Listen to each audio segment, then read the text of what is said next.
process in Tanzania, there are reports of food, fuel and cash shortages. This is according to the UK High Commission. The embassy warned against travel to the country that has been rocked by unrest since last Wednesday following an election marred by violent protests and rejected by the opposition as a sham. Despite the election dispute, Samia Suluhu Hassan was sworn in for a second term on Monday amid tight security at the military parade grounds in the capital, Dodoma, in an event closed to the public but broadcast live by the state-run broadcaster. To speak to us about this, we joined this afternoon by Professor Thomas Mandrup, an associate professor at Stellenbosch University and Royal Danish Defence College. A very good afternoon to you, Prof. Good to have you with us on Africa in Business. Good afternoon to you and to the listeners. Thank you for having me. So, Prof, what do you make of President Samia Suluhu Hassan proceeding with the swearing-in ceremony, especially in light of this unrest that's resulted in claims of food, fuel, as well as cash shortages? I think she's trying to create some kind of stability and try to put lid on the situation. I guess she's been looking to what we've seen, for instance, in Mozambique a little less than a year ago, where you had a long, disputed period of time where the opposition claimed of election fraud and all that, and we saw violence in the street and violent protests and all that. And she tries to create some kind of stability to get some kind of normalcy to the situation. The problem with this, of course, is that this election has been a scam, basically, and it's been. She has limited legitimacy because of the banning of the opposition, not participating properly in the election, and opposition figures being imprisoned, and all the increasingly authoritarian tendencies we've seen happening in Tanzania for the last 1.5 to 2 years. And so the question is whether this attack her be enough to stabilize the situation. And that's the question that I really want to delve deeper into. Yes, fine. The confirmation of her as president, the swearing-in ceremony that has taken place. But we're also seeing that colleges, schools, public transport systems have all but shut down in the country. We're also seeing that some essential good prices have more than doubled. What are the immediate steps that should be taken, that could be taken in order to stabilize the economy and also then to prevent a full-scale humanitarian crisis?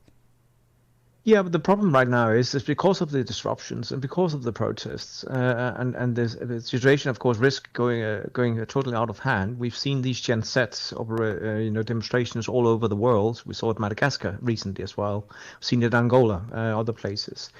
So she needs to start some kind of dialogue and try to stabilize the situation and try to find some way to get the parties, especially with the opposition, get them to talk to each other, to talk to the opposition again.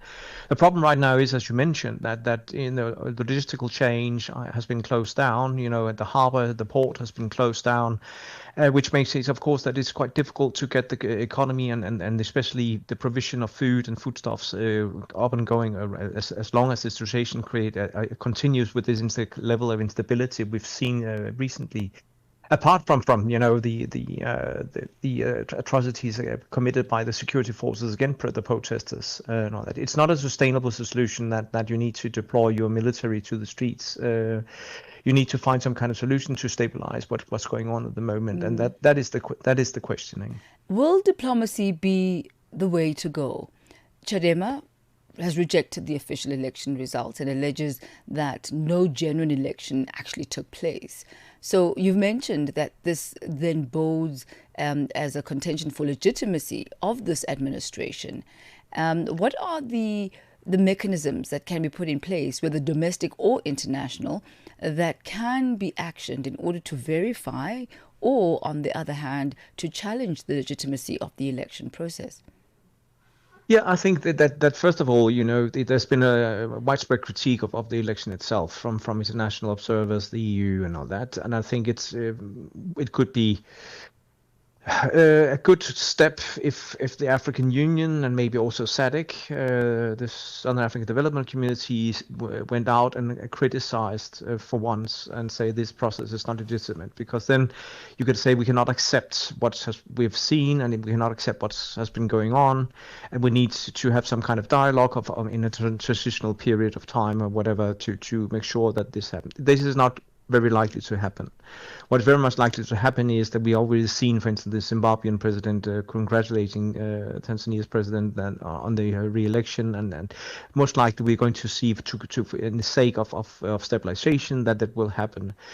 And then we will have to see whether the steam of these protests runs out, like we saw in Mozambique, or whether the opposition and the general public are so tired of what's been going on in Tanzania that they will continue and put pressure, because it is for the CCM governing party, this is a existential issue.